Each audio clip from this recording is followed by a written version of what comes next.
Hello guys, welcome back to our new video. So on this video we are gonna look how we can forgot the UPI pin or what we do when we forgot the UPI pin on BharatPe app. For that, just open the BharatPe app.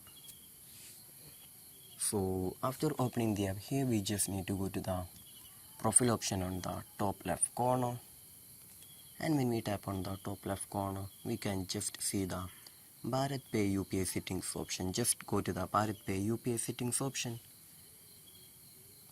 and in here we just need to go to the payment methods option.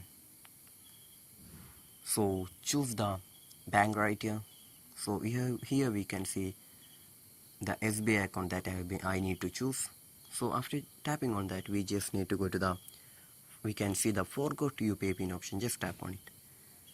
So when we set the UPI pin, we can forgot the UPI pin on BharatPe app. So this is how we're going to do that. So I hope this video was useful for you. So just do like, share, subscribe to our channel. Thank you and have a nice day.